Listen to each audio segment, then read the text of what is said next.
What's going on, everyone? Welcome into the Chiefs Zone podcast. My name is Farzin Vousoughian. Happy Monday to all of you.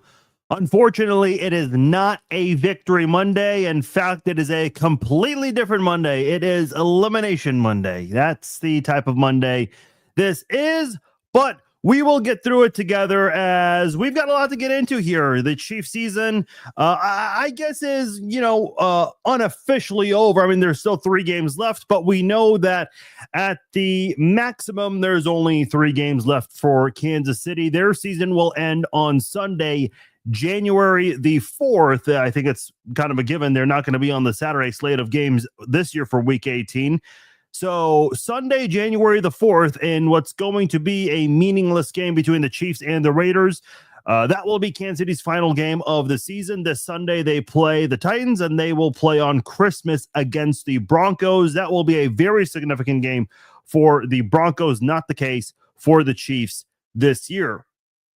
There's a lot to get into here on this episode of the Chiefs Zone podcast. So we're going to talk about the offensive struggles and some of the things that we've also seen on defense as well. But the data that's out there on this Chiefs offense and why it requires a change, we got to dive into it and dive deep into that. So we're going to get into that here on this podcast. Here's a question I've got. Is there a discipline issue in Kansas City?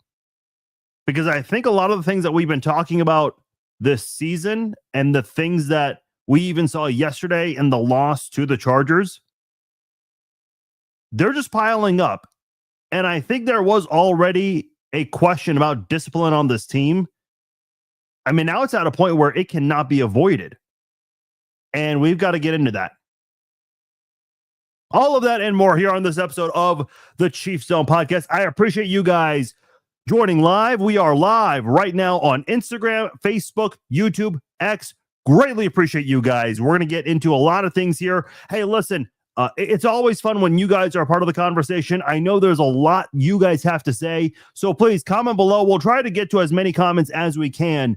So chime in. Let me know your thoughts on anything we talk about here on tonight's podcast, and we'll be reading some comments throughout the night as well. Want to let you know this podcast is brought to you by SeatGeek. That's where I go to for all of my sports ticketing needs. Sure, the NFL season has not gone well in Kansas City, but the NBA and NHL seasons are underway, college basketball as well. And before you know it, baseball season will be here. And if you guys want to catch any of the action, go to SeatGeek.com, get your tickets, and at checkout, new SeatGeek customers can enter my promo code Farzin. That will save you $20 off your first purchase from SeatGeek. Go to SeatGeek.com, get your tickets, new customers at checkout. Don't forget my promo code Farzin. That'll save you $20 on your first order from SeatGeek.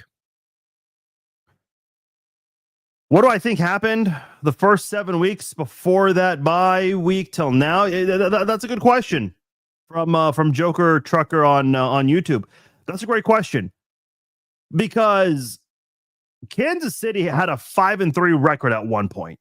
They lose the Buffalo game, not ideal, but a lot of people came off that game saying, okay, that was a game Buffalo desperately needed more than Kansas City.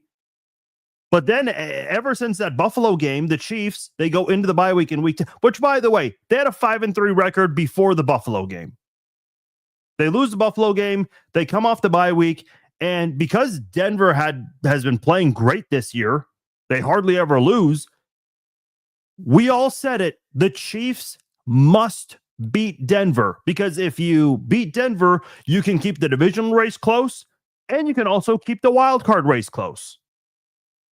The Chiefs did not get that done. They lost that game and they started falling behind. They won a very big Colts game, which just feels like a miracle right now, even looking at the fact that the Chiefs have lost 5 of their last 6.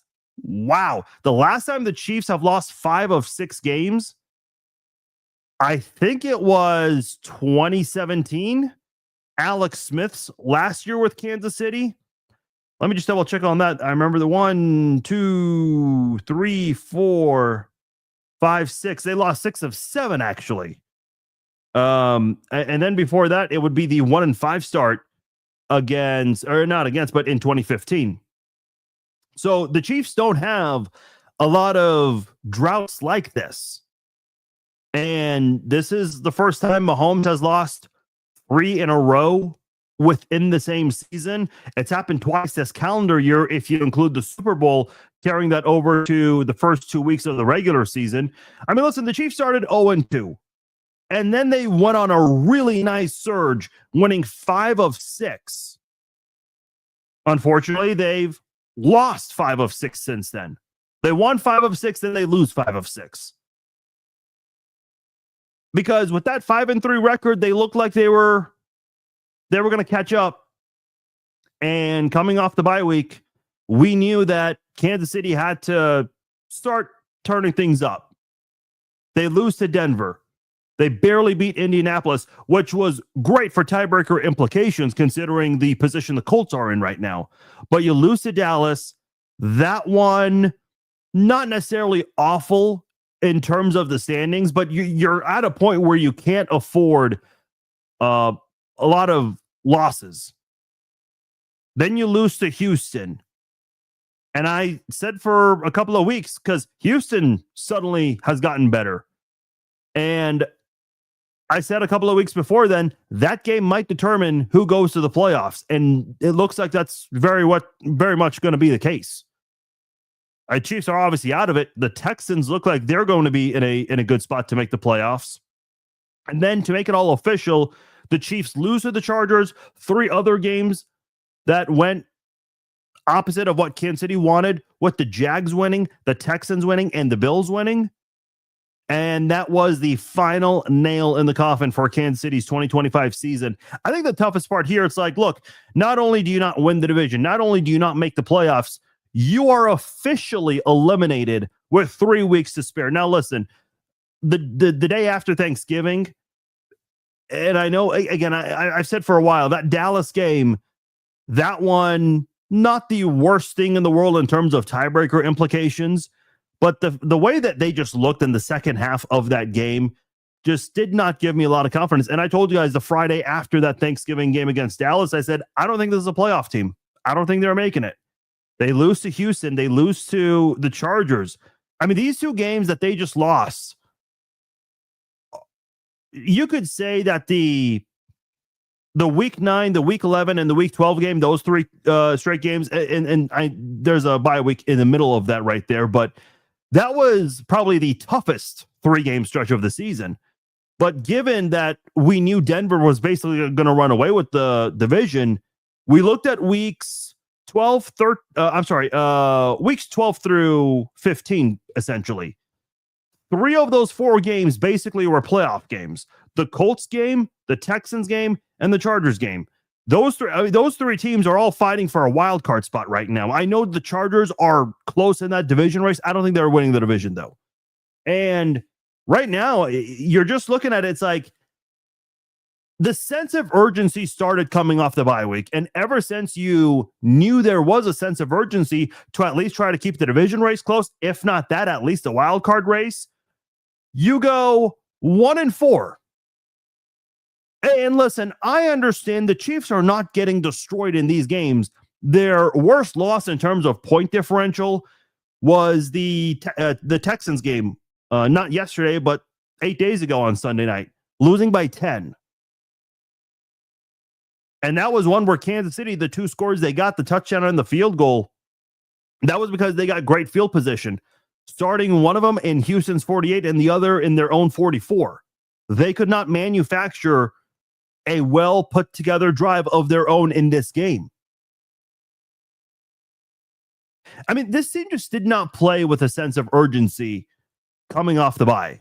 When they were 5-4, they realized Denver was far more ahead than they probably thought would have been the case. And they just never got it together. Because, again, go back to the Denver game. Kansas City was up 19-16 in the 4th quarter of that game.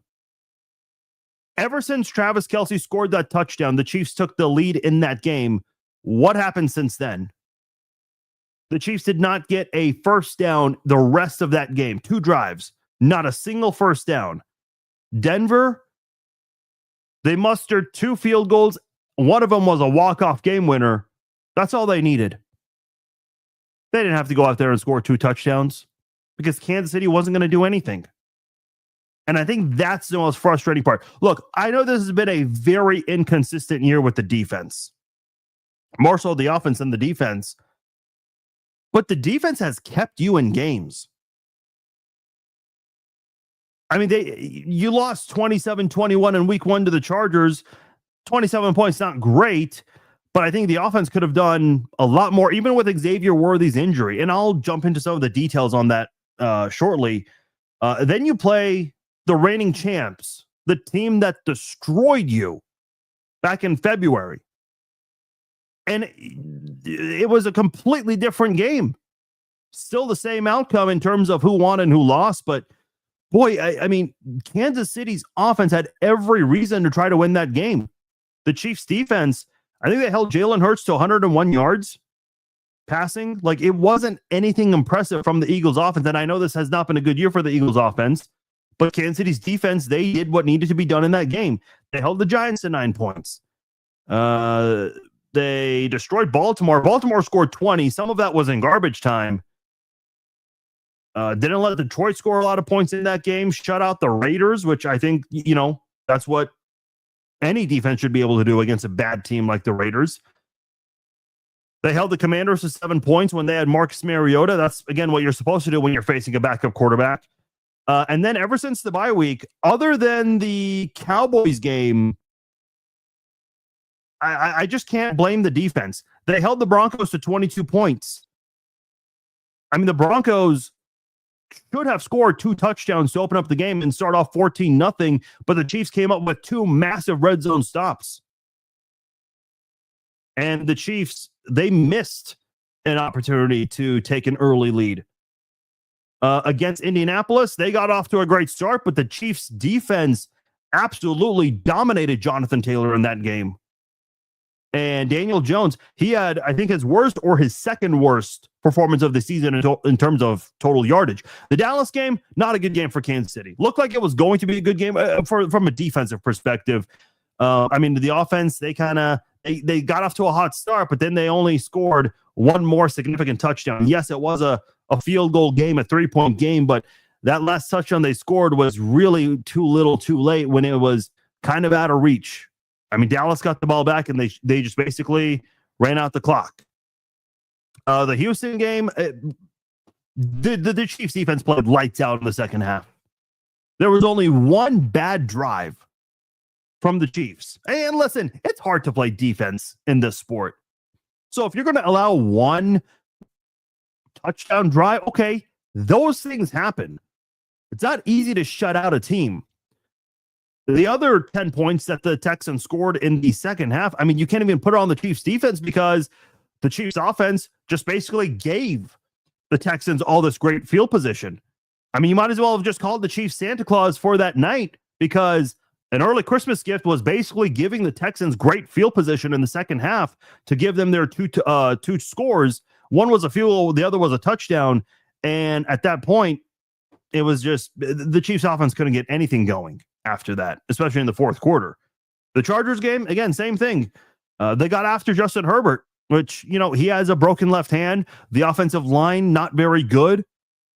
Dealing with a lot of absences there due to injury. Same with Kansas City's, but they held the Chargers to 16 points. I mean, and again, like the decision to have Gardner Minshew be a hero for you, who hasn't even thrown a pass all season, like, you were in field goal range. I know Butker has not been consistent this year, but you at least have to try to get it within field goal range. And listen, what are the odds the Chiefs win in overtime? Justin Herbert versus Gardner Minshew? Probably pretty damn little, but at least give yourself a chance. And the Chiefs just didn't do that. I think that's been the most frustrating part this season, is that yes, there have been a lot of injuries lately with the offensive line and now Patrick Mahomes, but some of these issues were piling up before the injuries.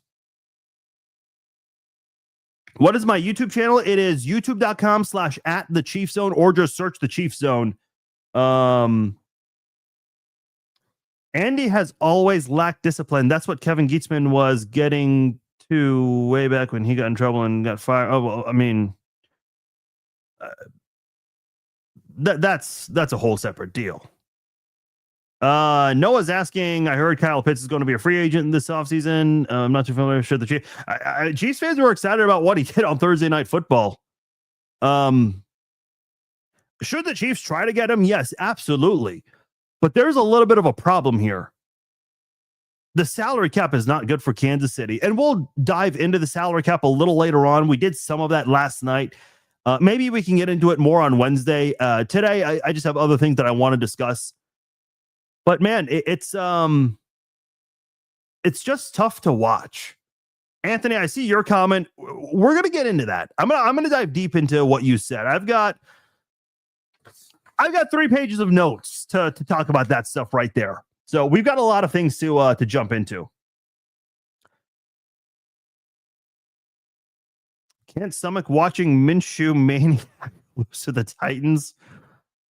Listen, I'm not someone that I think draft positioning is overrated. It doesn't matter what order you pick. Are there better players that go early? Sure. But it can't hurt. I'm not suggesting them to tank. I mean, I want to see something from the young guys. The only thing I want to see from an achievement standpoint is just give Kelsey his 1,000 yards. At least can we give him that? That's like the only thing I care about from an achievement standpoint. Because let's be honest here. I just don't know how dialed in these players are going into these last 3 games. I mean, they haven't been dialed in all year. Or since the bye week, rather. That's a little unfair to say all year.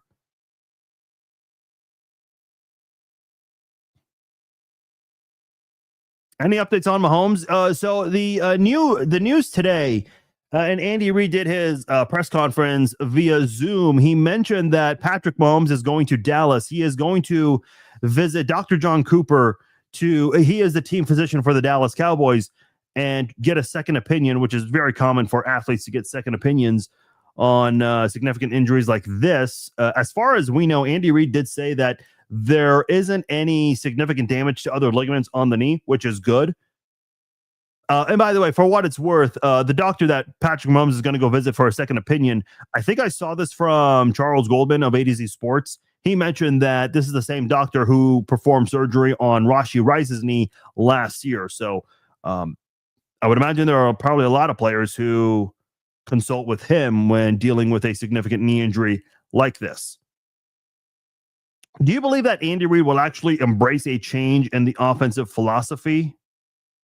It seems to me that we are running the same stale offense for the last 3 seasons. Okay, that's a good question, David, and I'm going to get into that later. I'm going to get into that very shortly. Boom says, what happened to the jet sweeps? I think they just telegraphed that. You know that end around play they do with Worthy so many times? It works a couple of times. I remember in did I say Rice? I meant Worthy. I don't know whose name I even said. I remember in Worthy's NFL debut against the Ravens. I know that's very well remembered for Isaiah Likely barely stepping out of bounds. But the first touchdown scored by the Chiefs was an end around to Xavier Worthy, showing off his 4.2 speed. And then the Chiefs just, I guess they kind of got drunk with excitement, drunk with power, and they're like, let's do this over and over and over again. It's like, listen, opposing teams have this thing called film. Look at this camera right here. This camera does not lie. It films things. It'll be archived. It'll be available for people to see. Teams watch film. And when teams see that you're running the same plays over and over and over again, guess what? They're going to figure it out. They're going to pick up on it. They're going to see how guys line up. They're going to look for certain cues, and they're going to say, oh, they're about to do an end around to Worthy. Because that's been, I know you're specifically asking jet sweeps, but they tried that with Worthy in the Jacksonville game, and Josh Hines-Allen just stuffed him for a loss. It's like the Chiefs are telegraphing a lot of these plays here. And listen, the Chiefs kind of get innovative with the shovel passes, the underthrows, the corn dog plays, the jet sweeps, those kinds of things. Yes. And I think there are still ways to be creative with that. Even if you run the same plays over and over again, you can still find ways to throw teams off and not let them pick up on it. But the Chiefs did. They let teams pick up on it. They kind of gave, it's like you're playing cards with someone. Obviously, when you play any card game, you're not supposed to reveal what you have, but the Chiefs just basically put down their hand and said, hey, just so you know, these are the numbers I have. These are the cards in my hand here. I just think the Chiefs gave away so much this year. Last year, too. And I know last year, you could kind of give the Chiefs a pass because they dealt with a lot of injuries that a lot of teams would not find ways to overcome. They still won 15 football games. There were a lot of ugly wins. They still found a way to win 15 games. And at the end of the day, they found a way to get to the Super Bowl for a third straight year. Yeah, Andy Reid made a really weird comment today. Remember a couple of weeks ago, he talked about how, they're going to try to tickle your tonsils, which I can't believe he really said that. By the way, the Chiefs are 0-2 since that comment. Today, and I don't even remember what the question was. I think it was just a question about execution and just lack of being able to win football games. Andy Reid was basically comparing football to Yahtzee. And then he said, this is America. You try to win. Remember Andy Reid's post-game press conference after the loss to the Cowboys? He's standing at the podium and is saying, happy Thanksgiving. Thanks to all the Chiefs fans who showed out for this one. And there's a lot of bad stuff happening in the world. And it's a good thing that people are in the stadium enjoying this on Thanksgiving and you can shake hands afterwards. I'm like, okay. Andy went from saying, oh yeah, I screwed up. I should have, been better with the play calling. Oh, by the way, there's a lot of bad shit that happened in the world and we can shake hands on Thanksgiving. It's like, okay, we're going into world peace mode with Andy Reid here. I don't know. Some of his comments recently have just been odd. Listen, I don't disagree with the world peace thing, just so we're clear, but it's just the timing of that just kind of came off odd. It really was. You think the games that had to have Texans and against the Chargers, they would try to trick plays and they never did. Well, that's the thing. And listen, I don't think Chiefs fans truly know what the game plans are.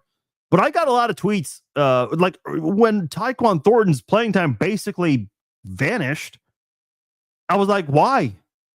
And I got people telling me on Twitter, oh, it's because Andy's saving the best stuff for later. No, don't save your best stuff for later. You were 5-5 at one point. Like, there's no saving shit for later. You gotta, whatever you were saving for later has got to be now. And listen, do I think Andy Reid does hold back a lot and try not to put too much on film? Yes. I still remember Andy Reid's very, very, very first game with the Chiefs. You guys remember that? In 2013, the Chiefs visited the Jaguars. That was a weird game because Dustin Colquitt's punt got blocked and the Jaguars got a safety out of that because the ball just went into the end zone out of bounds. And it was a safety. The Jags did not score another point the rest of the game. The Chiefs offense quickly scored 21 points and they had a 21-2 lead at halftime. But in the second half, nobody scored. Jaguars couldn't score, Chiefs couldn't score. But late in the fourth quarter, Tamba Hali, and the Jags are backed up near their own end zone already at this point, near the end of the game. Tamba Hali picks off a pass and just walks it in for like a 2 or a 3 yard pick, maybe 5 or 10 yards. I don't know. But it wasn't like he had to run very long. It was a very quick and short pick six. It's like that was the only score in the second half of that game. And I remember, because I did the podcast back then, for you longtime listeners, you guys remember this. I remember thinking to myself, it's like, are we going to see a lot of this? Where, okay, you're off to a 21-2 lead. Are you going to get complacent with that? And unfortunately, in the Andy Reid era, we've seen a lot of complacency. We've seen a lot of the blown leads. in the postseason. The Colts game is obviously infamous. The second biggest blown lead of all time. I think that's now third on the list of blown leads. I think the Chargers blew a massive lead against the Jags a couple years back. So I think they jumped ahead in that category. But one of the biggest blown leads of all time had another significant blown lead against the Titans at home, up by 18. And I know there was some bad officiating with the Derek Johnson fumble, but that's no excuse to get shut out in the second half of that game there. Even though Travis Kelce left early, I mean, they still had Kareem Hunt, who led the league in rushing that year. So I just feel like one big issue has been the complacency. And listen, this is not me trying to say Andy Reid's a bad coach. Andy Reid has turned this team around from what they used to be in 2012. Because here's something that I've got to push back on, because I've been listening to talk radio these last couple of weeks, more so locally than usual, and paying attention to what you guys say on my social media, just seeing what people say on social media in general. And a couple of weeks ago, I started hearing a lot of people on social media and on local radio calling in saying, now I know why the Eagles fired Andy Reid. I'm like, whoa, hold up, man. Like, yes, the Chiefs are bad right now. They're probably going to have their first losing season since 2012. But let's slow down a moment here. It is so easy to point out all of the issues when you're losing. Nobody was saying in 2019, 2022, and 2023, the 3 years the Chiefs won the Super Bowl, nobody was saying, oh, now I know why the Eagles fired Andy. No, come on. Like, let's slow it down a little bit. Do I think that Andy Reid's got to make some changes with himself as a coach? Absolutely. And he deserves a lot of criticism, no question about it. I don't think he should be fired. I think with everything he's done in his NFL career as a coach, especially in Kansas City, he's earned the opportunity to try to fix this in the offseason. Now, it's going to be way easier said than done when your franchise quarterback, his status for week one is seriously in question. I would listen. I was listening to Nick Wright today, and we obviously love Nick and everything he did here in Kansas City. But Nick was saying that he would bet on Mahomes starting in week one because and listen, anyone that's paid attention, which everyone has, to Mahomes, no one's questioning Mahomes' toughness. I know there have been a couple of people who've come back a little faster than the regular process from a torn ACL, but you just can't rely on that every time. Everyone responds a little differently to that. The normal recovery time is 9 months. And for Kansas City, that would be around September. You're talking close to the season opener. I don't think Patrick Mahomes obviously will not practice in OTAs this year.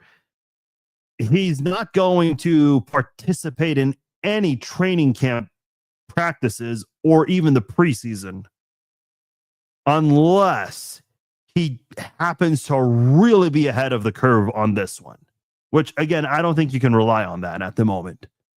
You just can't.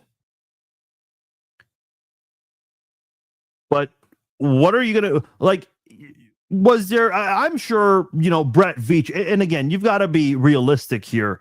You knew that if you're Kansas City, yes, you had a chance for the playoffs before yesterday, but you need a lot of things to go your way.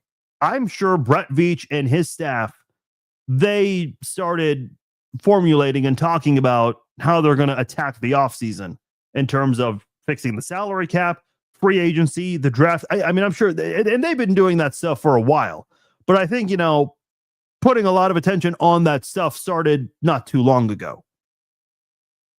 But boy, that probably has changed.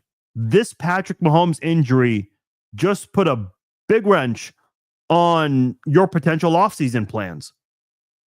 And man, there needs to be a big picture in Andy Reid's office of that moment right there. Now, listen, Patrick Mahomes has been getting hit here and there. It wasn't like the defender was going after his knee, but it certainly doesn't help that he has been taking all these hits and has had to constantly run out of the pocket. I mean, that's what's led to this, essentially. Look, I don't know what 2026 is going to be a nerve-wracking year. I don't know what the future holds for the Chiefs that year. With Patrick Mahomes, he may be available for week 1, and he may not. I don't know. But what I do know is he might not be 100% and fully ready to go because he's not going to go through all of these off-season practices and preseason games. I know everyone finds a preseason boring, but it is important. It is a really good way for you to kind of get your feet wet with potential newcomers, figure out, new game plans, different installs, and kind of get acclimated. Get a good feel for your teammates, current and old teammates and new teammates, because things will change. And you got to figure out where your receiver is going to be, the timing of throws, all of that stuff. And Mahomes is not going to have that, more likely than not. And listen, I don't want to sit here and be a doctor. I've gone through a torn ACL before. I've had multiple knee surgeries, but I'm not a football player, so I can't tell you how. And by the way, the recovery process that they plan for these, for people when they go through rehab and all, that's designed for like the laziest person in the world. But doesn't matter if you're just, an average Joe or a professional football superstar. Recovering from a torn ACL is going to take time, and it is going to impact, whether people like it or not, it is going to impact 2026. So 2025, that is a disaster. This is the year from hell for Kansas City.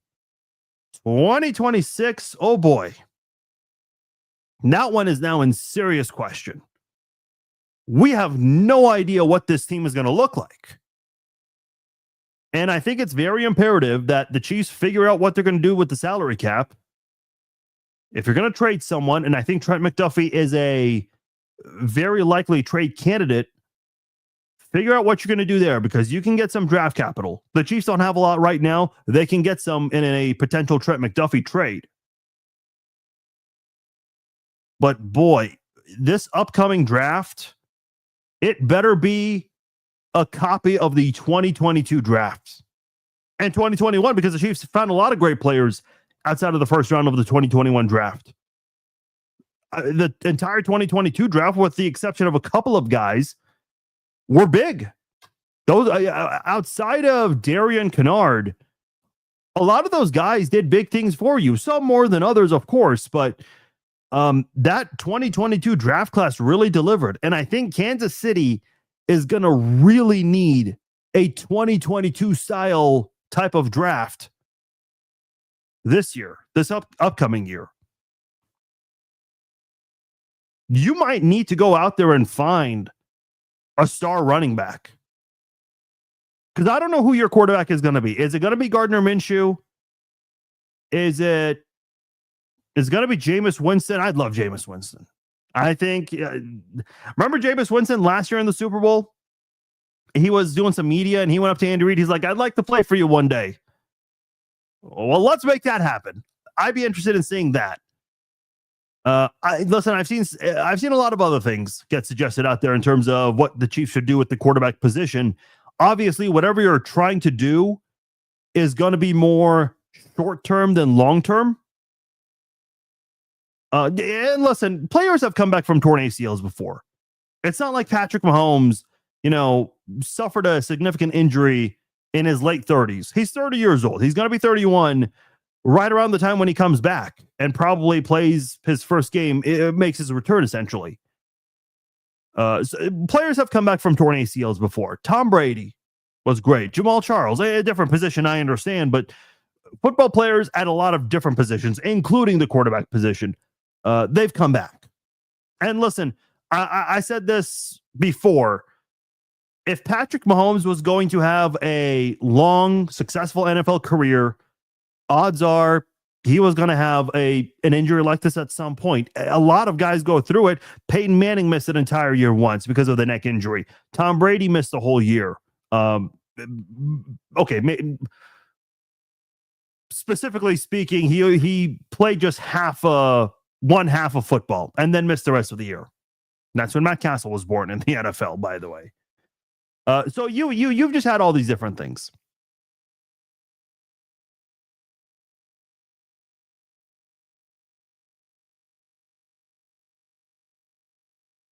You would be happy with Mac Jones? Oh, God. I do not know about that. I've seen someone say sign Rodgers on a cheap deal. Oh, boy. Aaron Rodgers in Kansas City. Wouldn't that be something? You know what's funny? Mahomes and Rodgers, they had 5 opportunities to play each other. Mahomes had a knee injury in one of them. He suffered that injury in the QB sneak against Denver, which the Chiefs don't do ever again now because they're because of one freak accident. And then Rodgers got COVID in 20. Remember that one? How big of a story that was, especially with all the talk about vaccines and whatnot, which I don't want to get into details with that. And then there were a couple of NFC title games that Rodgers lost, in which if he were to win those games, probably would have ended up meeting Mahomes for at least 1, maybe 2 Super Bowls. And then the Achilles injury that Rodgers suffered. Jets and Chiefs were playing early in 2023, but Rodgers was not available for that game. So the Mahomes and Rodgers matchups, there were 5 possibilities. None of them happened. If Rodgers was to come in for 1 year, now listen, Mahomes is going to play at some point in 2026. May not be a full season, maybe even half a season, depending on his recovery process. I don't know. Again, a lot of that stuff is a wait and see type of thing.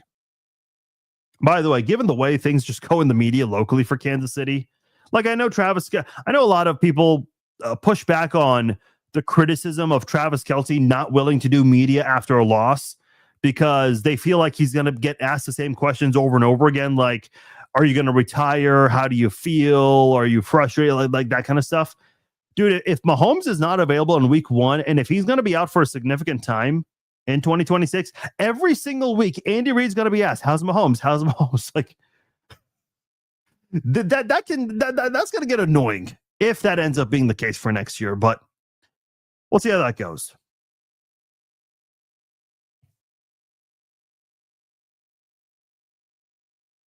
Michael, I'm seeing suggestions of Michael Vick, Colin Kaepernick. Oh boy, we're getting all kinds of ideas here. I love them. I love them, man.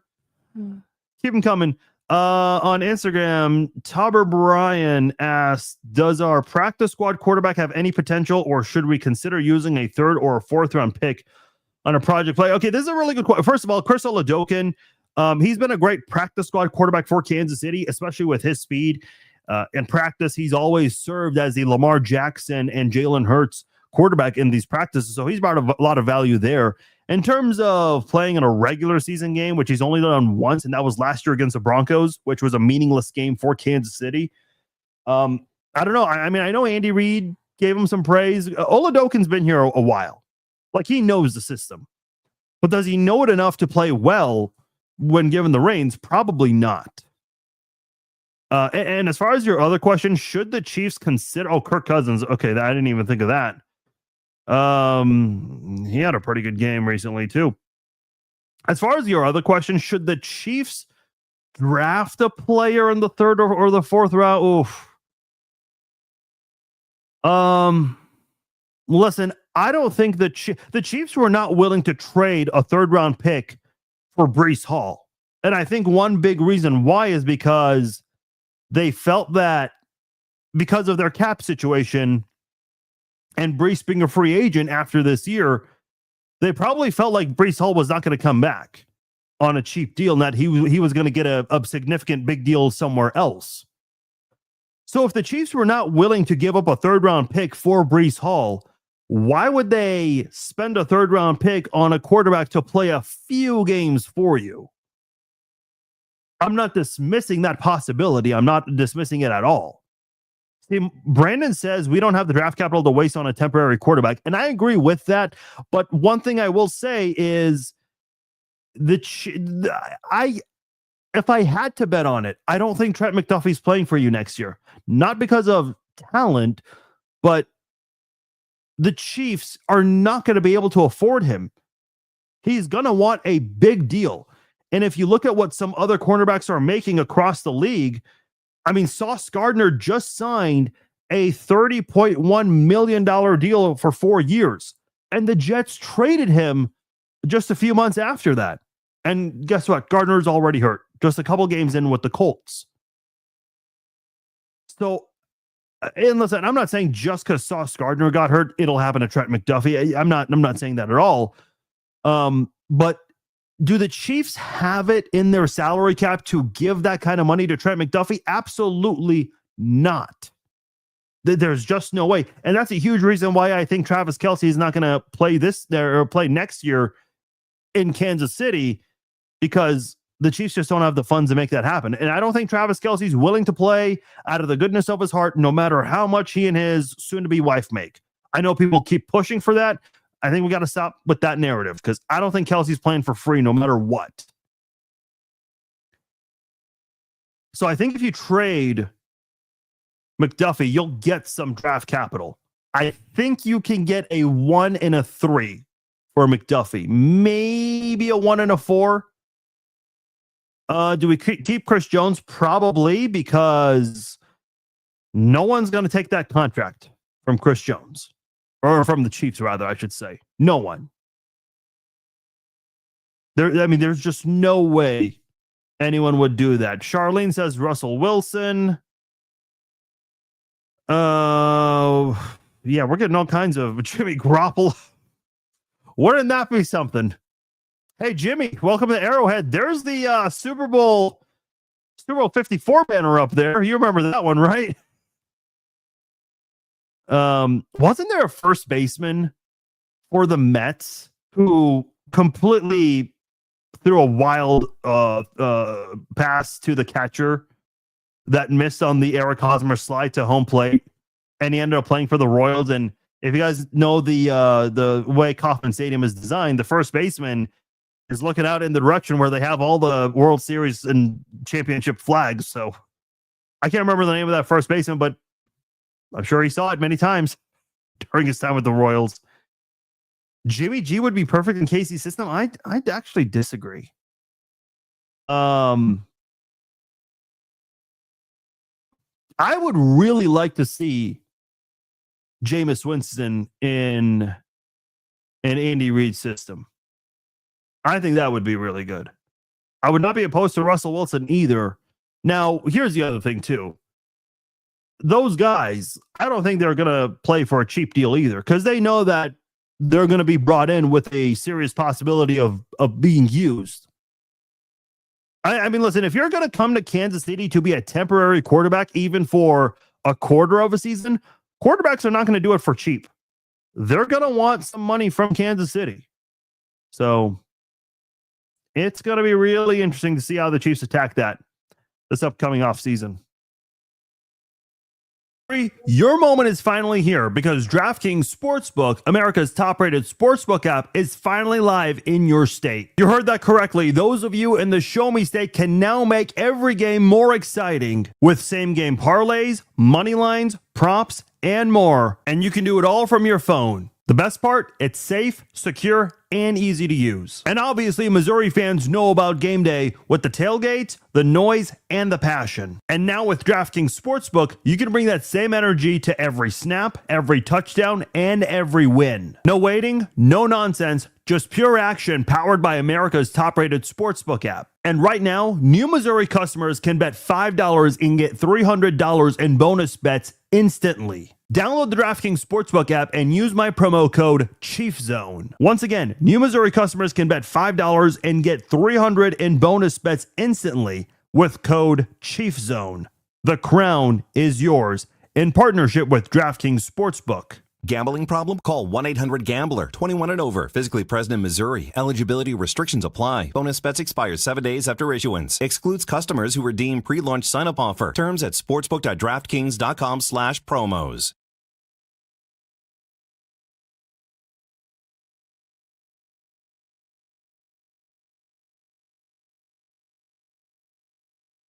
I apologize. I'm reading all kinds of comments here about the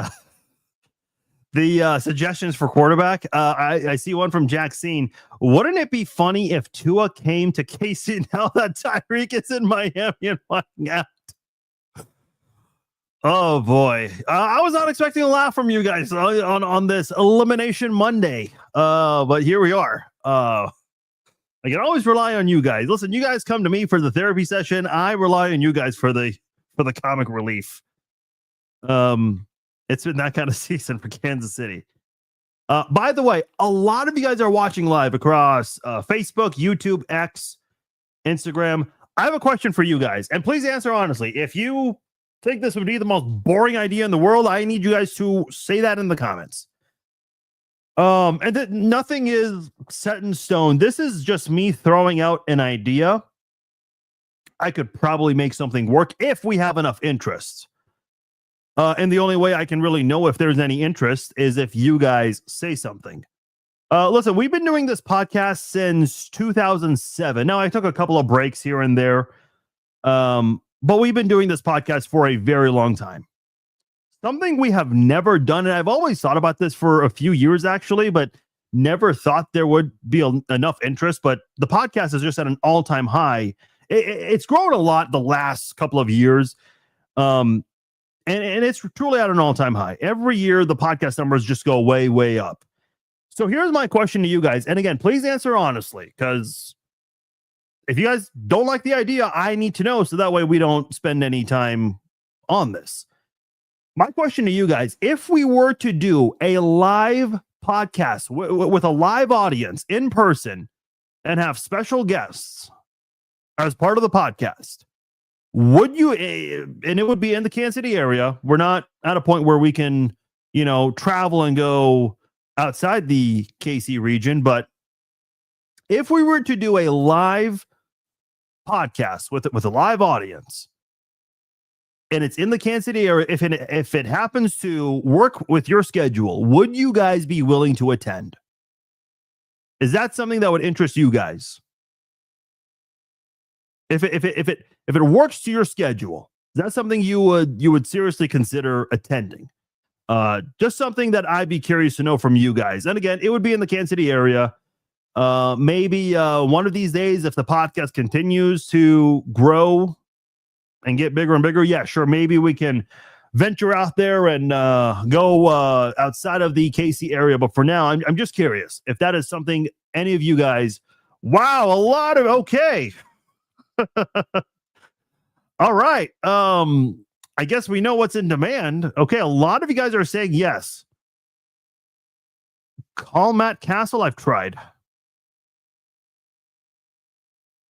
Not one single person. Okay, wow. A lot of you guys everyone is saying yes.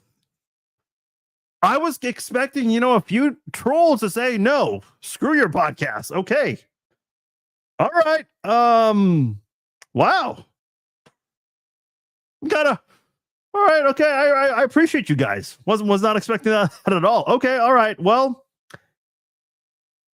can Tyler Thigpen still throw it? Man, I wish Tyler Thigpen played in Andy Reid's offense.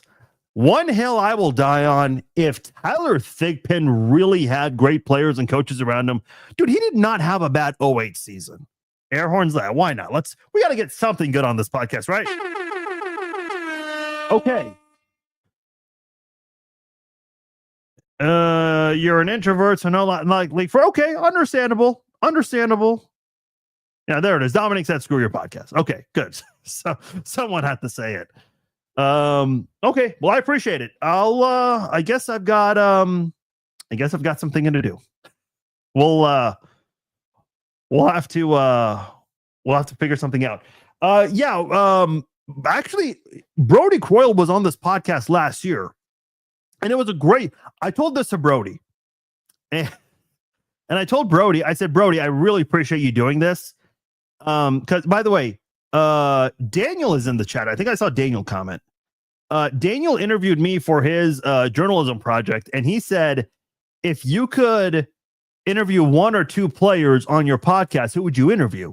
And my answer, it was the easiest question to answer. My answer was Brody Croyle and Lynn Elliott. And he even responded, he's like, I thought you were going to say Patrick Mahomes and Travis Kelce. I'm like, well, Mahomes and Kelce would give me a lot of views, no question about it. But let's be real. I ain't getting those guys on the spot. Like, you just got to know your place in the world sometimes, all right? There's no way in hell that's ever going to happen. But the reason, and I told Brody this, I said, Brody, I shared the question that, I was asked. And I told him, I said, you and Lynn Elliott. And he looked at me and he goes, my goodness gracious. And here's the reasoning for that. Because I've gotten people say, oh, why do you bring this person on your podcast? Just because someone did not have a successful career in Kansas City does not mean they don't have a story to tell. Like Brody Croyle, that was by far my favorite podcast, one of my favorite podcasts that I've ever done, because there was a lot to talk about with Brody. I mean, there's a story. Just because he went 0-10 as a starter does not mean there is not a conversation there about his time in Kansas. And by the way, Brody is doing fantastic things. And I apologize. I do not know the name of his ranch, but he and his family for 5 decades, they have this ranch where they help underprivileged children, basically giving them a second chance at life. And ever since he stepped away from football, he decided to do that full time. His wife is involved with it. And it's great stuff. And anytime people are doing things like that, you've got nothing but high praise and appreciation for. So, Heward, Croyle, Quinn, Thigpen, all walked so Alex and Patrick could run. I like that. I would love to get Brady Quinn is one of the top analysts in the game today. Some guys are easier. Big Oak Ranch. Thank you, Jake. Some guys are easier to get a hold of than others. Some guys just don't respond at all. And listen, I don't want to say names, but sometimes like I'll meet players and they'll say, yeah, here's my number. Like, thank you. Sweet. Or my email, my contact. And sometimes they don't answer. And I get it. Everyone's busy sometimes. I do have actually, I'll say this. I don't want to put that on the screen, but this right here is the business card of a former Chief that was given to me. And I have waited to contact this person. And listen, in life, you should never wait to do certain things, but I'll tell you this right now, and I want you all to remember this. I'm going to contact that person real soon, because this would be a dream guest to have on. The other, by the way, I mentioned the two guys I'd love to have on, Brody Croyle, which I had, and Lynn Elliott. I have actually tried really, really hard to contact Lynn. I've found him, but never gotten a response. And at some point, sometimes when you contact someone multiple times, no answer probably just means no. So you just got to respect that and move on at some point. But one Chiefs podcaster got so mad he flipped. I don't think you're referring to me. But yeah, we'll work on. Hey, seriously, I appreciate that's actually overwhelming that a lot of you guys would be willing to attend a live podcast. We'll have to make that work. We'll have to figure something out. Stay tuned. All right, I do want to get into this here because we've been talking a lot about Matt Nagy as the offensive coordinator and why it's time for him to go. And also, I think some of the other assistants that I think a lot of people feel it's time to move away from, offensive line coach Andy Heck and wide receivers coach Connor Embry, need to go. And I think there's a lot of data right now that really prove that it is time to do away with Matt Nagy and those other assistants I mentioned. And here's why. Now, let's remember something, because one pushback I'm getting is that Matt Nagy is not dropping passes. Matt Nagy is not lining up incorrectly. Matt Nagy is not, allowing pressures and sacks. Listen, I'm fully aware coaches are on the sidelines. Because if you're going to tell me, coaches are not on the field, they shouldn't be fired. What is the point of ever having a coaching staff then? Like if we're really going to say, coaches shouldn't get fired because they're not the ones failing execution, then the players shouldn't even have coaches to begin with. Coaches matter, man. Coaches really do matter. Look what happened from 2012 to 2013. The Chiefs only won 2 games in 2012. Now, they changed their quarterback, which was significant, but they didn't change a whole lot else after bringing Andy Reid in. And they went from a 2-win team to starting 9-0. And I think with what's going on right now with this team, they're about to have possibly, very likely, their first losing season in the Andy Reid era, and you just can't bring back the same guys. Personnel, coaches, change has to happen. Let's go back to March of 2022, because that is when Tyreek Hill got traded, and everyone and their grandmother outside of Kansas City basically said Kansas City was done and they'd never have success ever again. Patrick Mahomes was never going to be good. Travis Kelce was going to be double, triple, quadruple covered. And teams would not have a lot of guys to focus on the against the Chiefs offense because Tyreek Hill is no longer there. Well, those people were wrong, because Patrick Mahomes, in his first year without Tyreek Hill, what does he do? He broke the NFL single season total yards record for passing and rushing yards by a quarterback. And he went on to win league MVP, obviously. When you break a record like that, you're basically going to win league MVP. And he almost won it unanimously. Also went on to win Super Bowl MVP that same year. The offensive coordinator that season was Eric Bieniemy. That was Bieniemy's final year with the Chiefs. And a lot of you guys are wondering, why did Bieniemy leave and take a lateral job with the Commanders? Well, here's my theory. I think teams were not willing to hire Bieniemy in fear that Bieniemy was benefiting from being surrounded by Andy Reid, Patrick Mahomes, Travis Kelce. So he had to leave and get away from all those guys to prove himself away from this dynasty, essentially. Unfortunately, he didn't have a lot of options. So he went to the Commanders. Well, who was the quarterback of the Commanders? Sam Howell. And then, the Commanders cleaned house. So Bieniemy went to UCLA, joining Deshaun Foster's staff. With Eric Bieniemy, they went 5-7 in 2024. They fired Bieniemy this past year. They just went 3-9. So Bieniemy was never the issue there. By the way, I don't follow college sports closely, but can anyone name who the quarterback was for UCLA? Again, I don't follow college sports closely, so I couldn't tell you. But given that they're 5-7, or they were 5-7 with Bieniemy there, and then 3-9 the following year, I don't think anyone could tell you who the quarterback is for UCLA, assuming it was the same guy those 2 years, probably two different QBs, and still they were bad, whether with or without Bieniemy. Look, to go back to the Sam Howell thing, I don't know who you guys would consider the best offensive coordinator ever. I don't even think that person could win with Sam Howell. Listen, coaches can make a difference in players, but there's only so much they can do with bad talent, like really bad talent. But anyway, I digress. The point I'm trying to make here is Eric Bieniemy leaves Kansas City, goes elsewhere. So while Bieniemy is trying to prove himself outside of the Chiefs, Matt Nagy became the offensive coordinator in 2023. That's also the same year Connor Embry became the wide receivers coach after 2 years of being the offensive quality control coach and another 2 before that being a defensive assistant, working with the linebackers and the defensive backs. Andy Heck, he continued coaching the offensive line. In fact, he's been the offensive line coach the entire time Andy Reid's been here since 2013. Now, in 2022, who were the Chiefs wide receivers?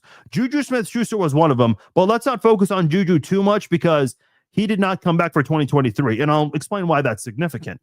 But in 2022, the wide receivers on this team, Marquez Valdes-Scantling, Sky Moore, Justin Watson, McCole Hardman, they added Kadarius Toney during the season.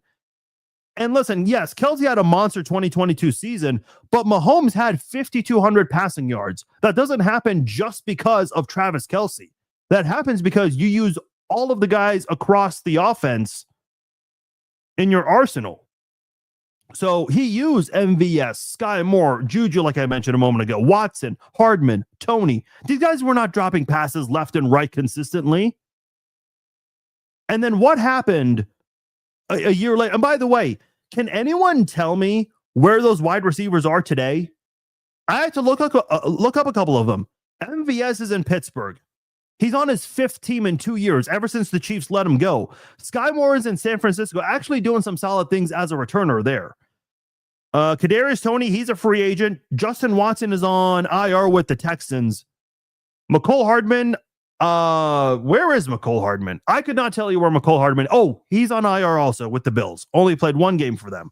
He was with the Jets. They traded him back to the Chiefs. Was briefly with the Packers on their practice squad. Got cut, went to Buffalo, and was placed on IR pretty quickly in 1 game. Now, in 2022, like I said, those guys were not dropping passes. It was hardly a problem. The Chiefs had a great interior line, but 2 terrible offensive tackles at Andrew Wiley and Orlando Brown, and they moved away from Wiley and Brown. So a year later, in 2023, when the Chiefs are trying to repeat, which they do, but boy, they made it very difficult, because in week 1, the season opener, the game to open up the 2023 NFL season, what happens? The Chiefs start dropping passes left and right. Kadarius Toney cannot catch a pass. He had 1 go off of his hand into the hands of a defender for a pick 6. Suddenly, Toney cannot catch a pass. MVS was dropping wide open passes. Sky Moore couldn't catch. Travis Kelce had 8 drops that season. Passes were just either falling to the ground or going off hands, deflected for a pick. It never got solved that year. It was an issue all year long. Even when they brought back McCole Hardman, he had ball security issues. And I know he had a great finish with the walk-off touchdown in the Super Bowl, and he got the glory with going on late night shows, being a part of the celebrity NBA All-Star game. But remember that divisional game against Buffalo where he fumbled twice inside the 5? One of them rolled into the end zone for a touchback. Kansas City could have made it a 2-possession game. Instead, they got cute, giving it to Hardman, and Hardman fumbles it there. I mean, ball security was a serious deal. What happened in 2023? Because a lot of these guys that were dropping passes were on the team the year before, but they couldn't hold on to it suddenly a year later. Also, what else happened in 2023? The Chiefs added Jawaan Taylor. And what happened to him? He was constantly committing penalties. He could not line up correctly. He was jumping early. Now, holding calls, okay, that's different. Like, everyone gets called for holding, every offensive lineman. But the constant not lining up correctly, jumping the snap count, happened way too much. Since joining the Chiefs in 2023, Jawaan Taylor has committed 55 penalties. 46 of them have been accepted. That's more than any player in that span since 2023. The total number of penalties he's committed, more than any player in 23, 24, and 25. Even though he hasn't played a couple of games, he's still leading the league in penalties committed. And look, I don't like hypothetical discussions because they really don't do much. It's all about, it's basically a what if conversation. But if you will, for a moment here, the hill I am willing to die on is that if Eric Bieniemy was the offensive coordinator for the Chiefs in 2023, and again, if you don't think Bieniemy's coming back, fine. I wish he would come back. I hope he's the OC next year. I don't think so, but for just this conversation here, if he was the offensive coordinator in 2023, the year Taylor couldn't line up correctly, his first year with the Chiefs, and the drops, the hill I'm willing to die on is Bieniemy would have solved all of that real fast. He would not have let that continue all year long. Eric Bieniemy is a no-nonsense guy. And maybe it comes off a little too harsh. We obviously heard that big rumor of how guys are not getting along with Bieniemy. We've seen a couple disagreements, let's say, between Bieniemy and Mahomes, and another between Bieniemy and Kelce. I know LaShawn McCoy went out there publicly bashing Bieniemy, which, by the way, a lot of current and former Chiefs at the time pushed back against LaShawn McCoy, just to be clear. But My thing is, if Eric Bieniemy was still the offensive coordinator these last 3 years, I promise you Jawaan Taylor would not be committing these penalties. It was either going to stop and Taylor would learn how to line up correctly by now, or he'd be sitting on that bench. We would not be talking about a right tackle that commits more penalties than any player in the league. But listen, I truly believe Bieniemy would have took care of the drops in 2023. There's no way with MVS, Sky Moore, Tony, all those guys you had the year before, they weren't dropping passes consistently. Suddenly they started dropping passes a year later. That doesn't make any sense. That makes no sense at all. Unfortunately, the drops started to come back recently. Andy Reid was even like, I don't know where they came from in last week's conference on Monday. And even before the injuries this year, the pass blocking, which actually looked good at times, it really started to regress. Patrick Mahomes has been sacked 23 times in the last 7 games. I mean, some quarterbacks with a great offensive line only get sacked 23 times a whole year. Look, I've said all year long, Mahomes, he has to take some responsibility as well because he's missed on some deep shots down the field to wide open players. And again, if Bieniemy was still here, I think those deep shot inaccuracies would have been solved by now. In 2024, I think a lot of people gave Nagy a pass because Hollywood Brown got hurt, Rashee Rice got hurt, Pacheco got hurt. They all missed a bunch of games. Xavier Worthy was a rookie who was thrusted into a role he was not expected to have. They go and get DeAndre Hopkins midseason. And I think he did help Mahomes reduce the interception numbers, but Hopkins had some drop issues last year with the Chiefs. And not only that, in DeAndre Hopkins' first game with the Chiefs, he got called for an offside penalty. A future Hall of Famer did not know how to line up correctly. And he had some drop issues last year. And then a few months later, he joins the Baltimore Ravens. Listen, he's not lighting it up like he used to in the past, but I'm watching Hopkins with the Ravens make some difficult catches here. I mean, what is it with Kansas City that you're seeing these repeated mistakes, even with a Hall of Famer like Hopkins, but then Hopkins leaves and it's not an issue? Marquez Valdes-Scantling, he played for the Saints for a few games. He was catching everything thrown his way. These guys are not being held accountable. The data is there. Here's another good example. Jerick McKinnon. Remember Jerick McKinnon? What a great 2022 season he had. He ended the 2022 regular season winning AFC Offensive Player of the Month. And then in 2023, he was hardly involved with the Chiefs offense. He just was not the same guy. I know he missed some games due to injury, but even before that, he just was not the same player. He was not as effective. Now, this is all on film that I've been telling you guys about. Here's statistical data for you guys to look at here. Okay, obviously in the blue you have Matt Nagy. Now let me. I can't zoom in on this. Hopefully you guys can see that on your end very well. If not, I'll read it to you here. So look at Patrick Mahomes' passer rating. In 2023, he had a passer rating of 92.6. That was the lowest of his career. 2024, he had a 93.5 passer rating, slightly better than 2023. And this year, he's ending the season with an 89.6 passer rating, his first passer rating below 90. Now, look to your right. That is the Chiefs' offensive ranking in points and yardage. The Chiefs were in the top 10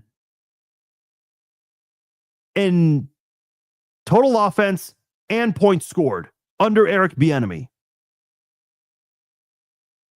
Every year under Nagy, the Chiefs have been outside of the top 10 in points scored, and they've been 7th or worse in total offense, which, again, the Chiefs were never 7th or worse in total offense under Bieniemy.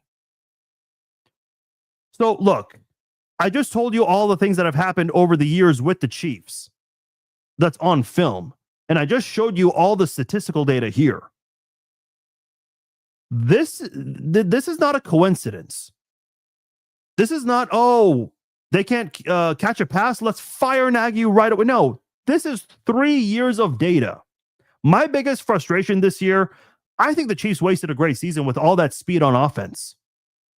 You have Xavier Worthy, Rashee Rice, Hollywood Brown, Tyquan Thornton, Brashard Smith. He's a running back, not a receiver, but there was some anticipation for, some hype for Brashard Smith.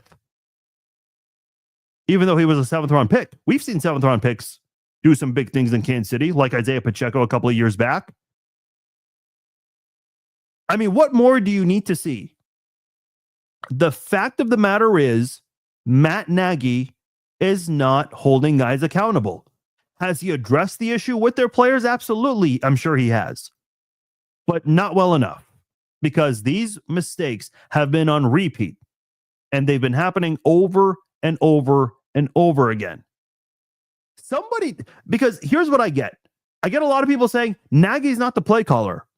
It's Andy Reid, as far as we know publicly. We believe it's Andy Reid. But that doesn't mean the offensive coordinator is useless and is just a bystander. No, they still have a big responsibility with this football team. Again, I just showed you the numbers here. Like, this is not an accident. Patrick Mahomes' numbers with passer rating, all 3 of them under Nagy are the worst of his career. The Chiefs have never been a top 10 scoring team with Nagy. Maybe at some point, like this year, the Chiefs were a top 5 scoring team, but they have fell out of that. And by the way, what is it now? Is it, and I'm looking this up real quickly off the fly here, the Chiefs have scored a grand total of 23 points in their last 2 games, both at Arrowhead. And listen, a lot of you guys were not happy that I told you the Texans were going to win that game. I said it was going to be 24-13. Pretty damn close, 20-10. A lot of you guys said no. CJ Stroud, he plays at an indoor stadium for home games, and he's in Texas, and they don't do well in cold games. Justin Herbert, I think they were saying on the broadcast from Kevin Harlan and Trent Green, they mentioned that this is the coldest game Herbert's ever played in. Well, he didn't light it up per se, but he did enough to win. He did enough to win. The Chiefs were shut out in the second half of that game. Again, Nagy's not holding the guys accountable. You can't use injuries as an excuse anymore. You can't use drops as an excuse anymore. Like it's an issue. There are issues, that are on repeat. So if you're going to tell me Nagy's not the play caller, my question to you is, why is it that suddenly, the year where they change offensive coordinators, you see the drop off? And I know the Chiefs have gone to the Super Bowl 2 of those years, but those were 2 not good years by Kansas City standards for that offense. And now it's coming back to haunt them. They go from winning the AFC to very likely finishing below 500. My question is this: what coach in the NFL allows an offensive lineman to commit, what was the number again? It's such a big number, I don't even remember it. 55 penalties. 46 of them have been accepted. And listen, I don't know. Maybe there's this part where the team says, hey, we're paying him a lot of money, so we kind of have to use him. Jawaan Taylor has been a lot. Here's the big thing. Not only is he committing a lot of penalties, he does commit penalties at the worst moment possible. The Chiefs go make a big play, like for example in the Denver game. Patrick Mahomes finds Kareem Hunt near the sidelines, and Kareem Hunt gets it to the 2-yard line. Chiefs have a big chance to take a big lead against Denver on the road, but it gets called back because Jawaan Taylor did not line up correctly. For the 3rd year in a row, he's continuing to line up incorrectly. And what happens? 3 plays later, Mahomes throws an interception. It was a terrible pass by Patrick Mahomes, no question about it. He should not have thrown a pass that poorly, but it could have been prevented if Jawaan Taylor did not line up incorrectly. Again, what is it with this football team? that they're allowing to listen. I know Taylor's injured right now, so that's why he's not playing. But how in the hell do you let a guy just commit that many penalties for you? Listen, realistically speaking, coaches know you can never go undefeated in any sport. You're never going to win every single game. So they know losses will come.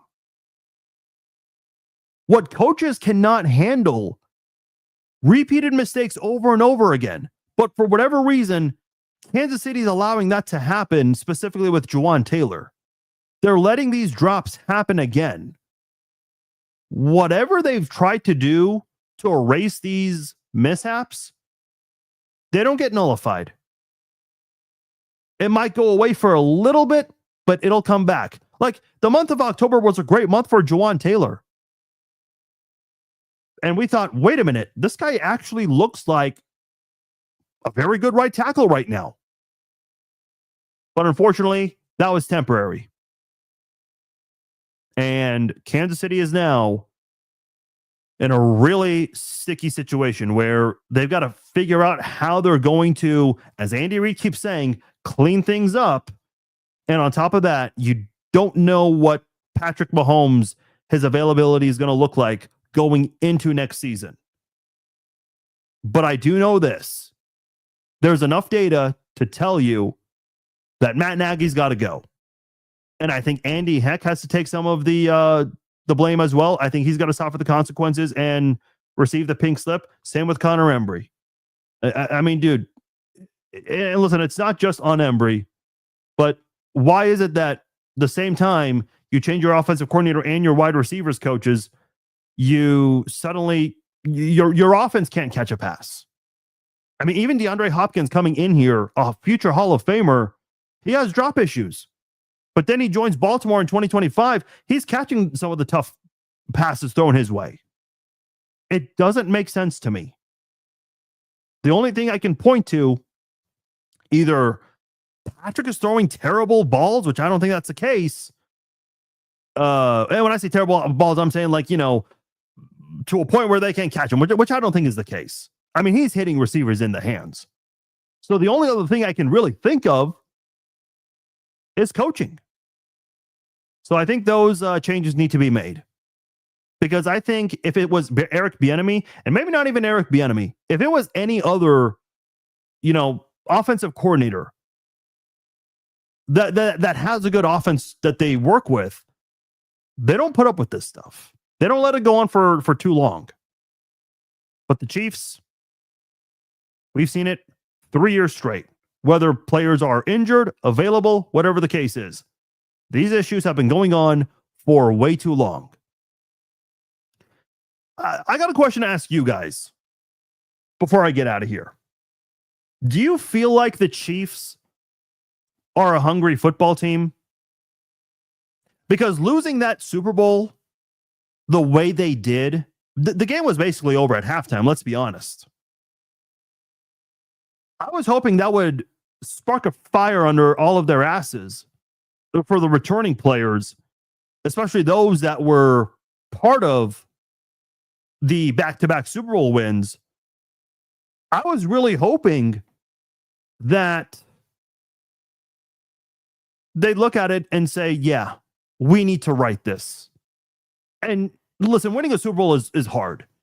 The Chiefs, when they won the Super Bowl in 2019, they almost won it a second year in a row. Like, winning a Super Bowl is tough. Doing it in consecutive years is difficult. And the Chiefs almost did it after Super Bowl 54. And then what do you know? They go back and they win back-to-back. They've been to 7 straight AFC Championship games. And that streak has obviously been stopped. And I said for a while, it's going to get stopped at some point. Just didn't expect it to be officially stopped in December, mid-December. So this is a team that has a lot to figure out. A lot of you guys are saying they're not hungry. Look, I don't want to sit here and accuse guys of not caring. But I think sometimes there's something you really, really want, And once you have it, maybe the desire goes away. I don't know. I don't want to sit here and accuse Patrick Mahomes, Travis Kelce, Chris Jones, all of these guys of not wanting it, because I think they do want it. But they didn't play like they wanted it this year. That's the tough part. You're up 19-16 in Denver. You don't get a single first down off 2 drives to basically get a kill shot and end that game in Denver. You can't get a first down. And I think with Chris Jones, one big thing with Chris Jones, obviously everyone remembers what happened with Chris Jones in the Jacksonville game where Trevor Lawrence tripped on his offensive guard, and then he was trying to get back up and he slipped back down again. It's like if you watch Walking Dead or any of these other zombie shows, it's like the main character or one of the main characters, they see a horde of zombies, so they fall down because they just get scared and they try to get back up, but then they trip over themselves. That's what happened to Trevor Lawrence. Like the zombies were coming in and it was basically goodbye. Chris Jones was he was that zombie that was just chilling. And then Trevor Lawrence jogs to the end zone. And then in yesterday's game, what happened? Chris Jones on 4th and 1 was lined up in the neutral zone. So Andy Reid, somebody spotted that. So Andy Reid ran over to call a timeout. And Harbaugh is right behind the official on his side of the field and saying, hey, you better be watching 95. Trent Green even pointed that out on the broadcast. And then what happens after the timeout? The Chiefs get a big stop. I think it was Karlaftis who batted the pass down. But what happened? Neutral zone infraction, 95. The guy who was lined up in the neutral zone on the previous setup of the play, so they burn a timeout to prevent that because it's 4th down, and he's still lined up incorrectly. Like, again, to kind of go back to what I was saying about with Jawan Taylor allowing these things to happen over and over again, the way Kadarius Toney lined up offside that one time, which cost the Chiefs a really cool touchdown play and the game against Buffalo. DeAndre Hopkins in his first game lining up offside. I don't know how many times DeAndre Hopkins has lined up incorrectly. I'd be willing to bet that's his first and only time. And it was his first game with the Chiefs. Again, the title of this podcast says, is there a discipline issue with Kansas City? I think there is, man. I don't know how there isn't a discipline issue. It's just gone on for way too long in Kansas City, to the point where it's like, how do you fix it? Because what the Chiefs are trying to do to fix it, it's not working. It's not working at all.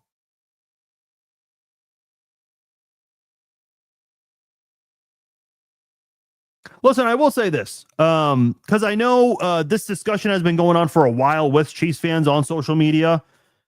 And look, I kind of came to peace with the fact that the Chiefs had an uphill battle. Listen, the things that they needed to go their way were kind of likely. I mean, I don't think the Colts are going to win many games. Phillip Rivers came close to pulling off a big upset, but I don't think the Colts are going to win much. I still think the Chargers are going to decline, even though I keep saying that for a long time and they don't. But if the Chiefs took care of business, they would have been ahead of the Chargers.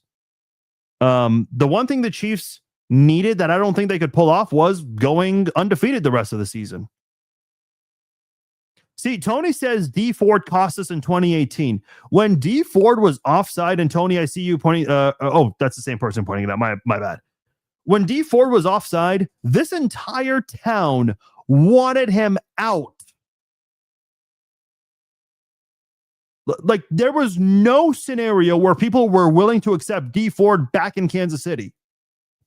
And listen, I think it's unfair to view D Ford that way, because when you look at D Ford, and by the way, I know D Ford got off to a very quiet start in Kansas City because he was a first round pick, so it's always talked about in a bigger manner. He only had 1.5 sacks. He barely played that year because guess who was ahead of him? Tamba Hali and Justin Houston. By the way, shout out to Justin Houston. He just graduated recently from the University of Georgia. Shout out to Justin Houston on that.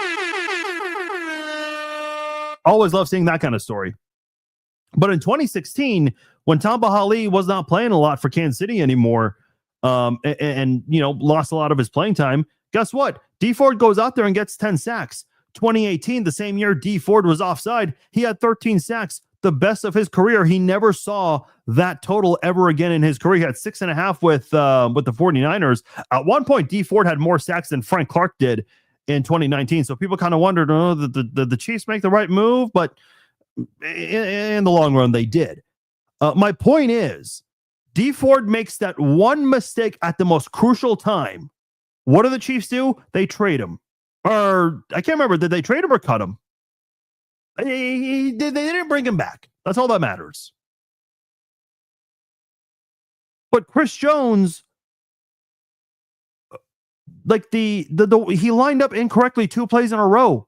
And I get that, it wasn't the game saving play for in the AFC Championship game. It's a week 15 game.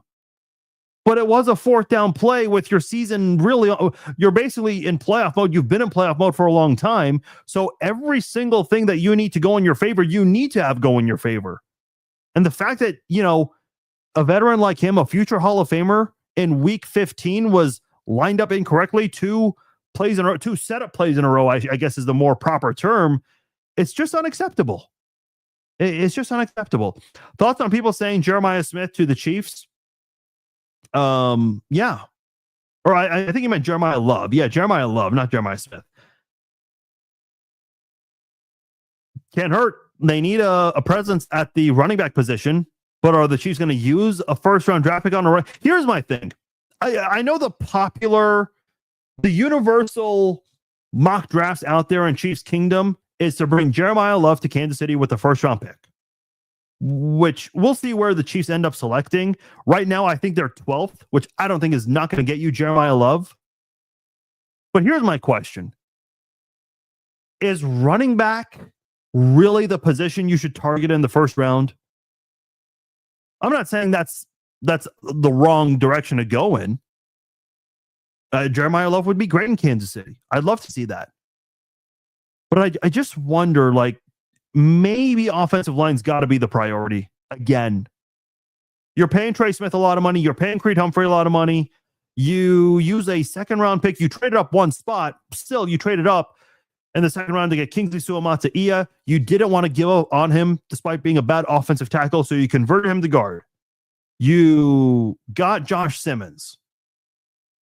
The Chiefs have invested a lot, either financially or with draft capital, on their offensive line. Jawan Taylor is the highest paid offensive lineman this year. Because here's the scary part, and again, it's even scarier because we have no idea what in the hell is going to happen with Patrick Mahomes for 2026. I seriously do not know where you start with the offseason. You got to figure out your cap. The cap is in a bad place. But after that, how much cap space do you have? And what can you do? It obviously depends on how much cap space you can free up. But I'm telling you guys right now, unless Veach really goes into magician mode and really works his magic, and not just figuring out what to do for 2026, but also solving cap issues for the future, I'm telling you guys right now, do not expect a big free agent splash. Do not expect a big free agent splash. I said this yesterday, and I'll say it again. The Chiefs, they have the 2nd worst cap situation for 2026. $43 million over the cap. Only the Cowboys have more. And not only that, the Chiefs have 37 contracts for 2026. So not only are you over the cap, the 2nd worst in the league in cap space, you have 37 contracts. That right now is 1, 2, 3, 4. That is tied for 5th fewest. That is not good. You have 37 contracts for 2026 and you've already spent more than you really should? Woo. Oh boy. Yes, I'm a KC fan on YouTube. Yes. Cutting Juwan Taylor, cutting Mike Dana, and trading Trent McDuffie will put you $1 million over the cap. I apologize. Last night I said 1 million under the cap. It's actually 1 million over the cap. Big difference. I know $1 million is still $1 million, but to these teams, I mean, at this point, like every penny, nickel, and dime, you got to figure out how to even get every single penny, nickel, and dime to get under the cap if you're Kansas City. It's almost like, do you guys listen to the Dave Ramsey show? It's on YouTube and on Sirius XM. It's almost like that person that calls into the Dave Ramsey show and says, hey, Dave, I am $1 million in debt. What the hell do I do? And look, there are a lot of people who call in talking about how they're, $500,000 or $1 million in debt. And Dave Ramsey says you should not even be inside of a restaurant unless you are working there. Like, you have to figure out every single possible move to help you financially. Okay, a lot of you guys are saying trade Chris Jones. Who's going to take that contract? Who? No one. Especially for the lack of effort, can't even line up correctly 2 setup plays in a row. Like, listen, is Chris Jones getting double teamed a lot? Yes. And I think if Kansas City, they drafted Omar Norman-Lott. If Omar Norman-Lott can stay healthy, I think that'll solve a lot of things for Kansas City's defensive line. I do.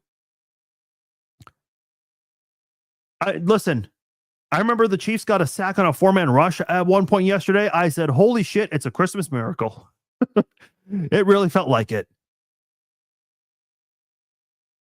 Daniel says restructuring is just a Band-Aid. Yes.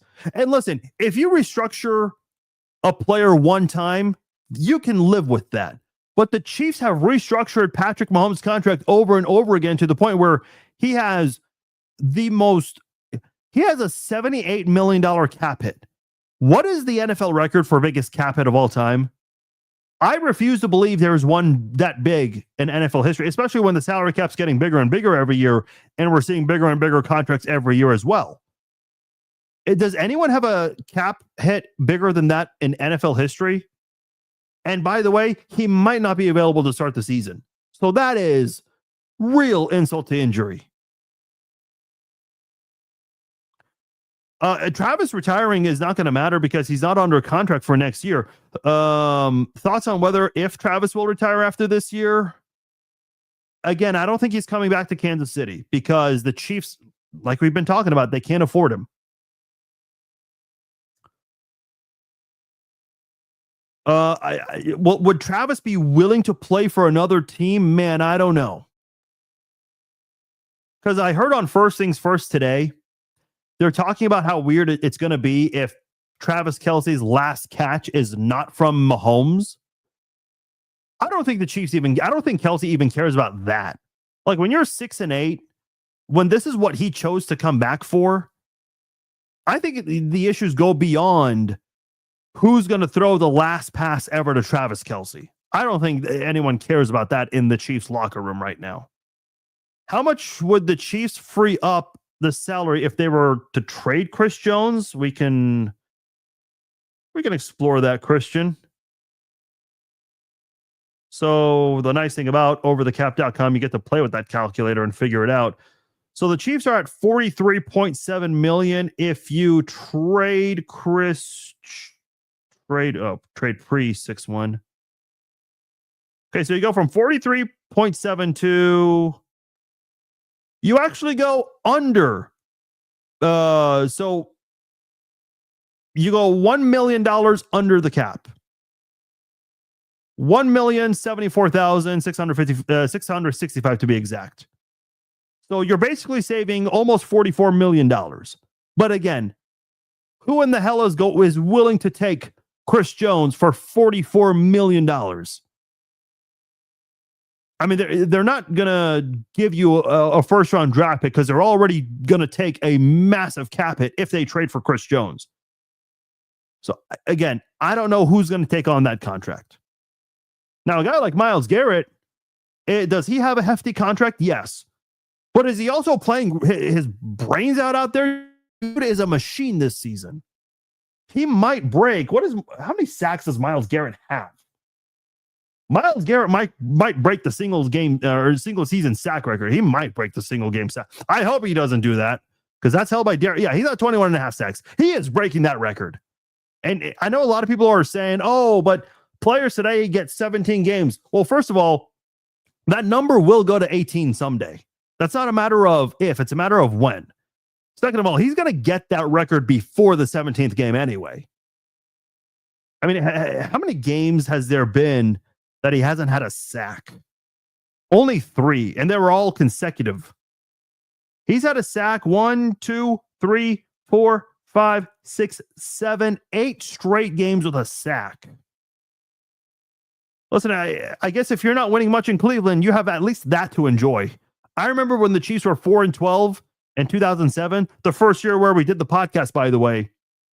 And Jared Allen was suspended the first 2 games because of the DUIs he had. He still finished the season leading the league in sacks with 14 and a half. 14 and a half is still great, by the way, but that's not enough to lead the league anymore in sacks.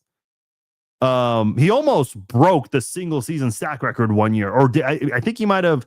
I think it was a half a sack shy of tying it. So I'll answer a few more questions and get out of here. By the way, we have more than 1,200 people, almost 1,300 watching across all platforms. So I asked this question about an hour ago. For those who answered it already, no need to answer again. But for those who joined later, I asked this question earlier now, and I want to get a pulse from as many people possible. If we were to do an in-person podcast with a live audience in the Kansas City area, if that were to work with your schedule, is that something you'd be interested in attending? Because I want to ask as many people possible. I want as many answers possible just to get. We had an overwhelming set of yeses. In fact, I don't even think I saw a single no. So I just want to get everyone's pulse. For those who answered already, no need to answer again. But for those who, he's on pace to get maybe close to 30 with that 17th game. I mean, that's how damn good he's been this year. But yeah, for those who answered already, no need to answer again. But I'm curious to see, for those who did not answer earlier, I'm curious to know what you guys would say. Oh, okay, even more yeses. Okay. I mean, that's actually really overwhelming. That's flattering. It really is. Okay, yeah, we'll have to figure something out. I've never done one of these before. I know Priest Holmes, who's got a fairly new podcast. I know he's done a couple of these already, but then again, he's Priest Holmes. I'm not. So it is very different. That'd be so fun, but the commute to San Diego would be brutal. I understand. I understand. What does it take to start a podcast? Not a whole lot. I mean, I started this podcast in 2007. People did not even know what equipment you needed. You don't have to have fancy equipment like I do now. I mean, I did not have a lot of this for the longest time, but basically you just need to sign up for a website that allows you to publish audio podcasts. Some people don't even do audio podcasts. They just do video podcasts like this one, and they just publish to YouTube or to Facebook. Would it be online also? That's a good question. Because I know this, because when people do in-person podcasts like this, it would not be a free ticket. Because I'll say that much right now. Excuse me. So it would no, the setup is not in my man cave. That is on a different floor. Yeah, we'd have to figure that. See if I can get Matt Nagy to attend. Yeah, I'm totally sure. With all the things I've said about Matt Nagy, he will totally attend that live podcast. But yeah, we would definitely have a special guest, at least one. I would definitely try for multiple special guests. So we will have to see how that would go. But okay, I do appreciate. I want to meet Bob. Everyone wants to meet Bob. Yeah, Bob would have to be in attendance for that one. Man, that'd be a lot of fun. But yeah, you just basically need the ability to live stream. And listen, you don't have to have a fancy camera like the one I have here. You can use a camera as simple as that one right there. There it is. You can actually see some of the mess in the background there. You can use your computer's camera. That's what some people start off with. And if they're successful, if they can get a big audience, they move up in the world. Mahomes would not join. I'm a Casey fan. I appreciate the love, but that ain't happening. I mean, listen, again, you got to know your place in the world sometimes, right? Mahomes barely does interviews, so it's understandable. Veach has been given more credit than deserved the last 2 years, and it's starting to show. I've been big on Veach, but I can't push back, Myron. Some of the decisions he's made this year has been questionable. You're a Broncos fan and you attend. Well, hey man, come on over. And if you see opposing fans, be nice to them, because odds are you'd probably be paying to attend a show like that. F-bomb Bob, is that what we're calling him? F-bomb Bob. I like that. That's pretty good. MMA match between me and Nagy. Brett, do you have like a death wish for me? Come on, man. Oh, Enrique, that is, come on, man. Yeah, he does have time on his hands, but man, that's a bit much there. Taylor would get flagged during the podcast, probably. I will say this: I don't think we would be able to get an active player.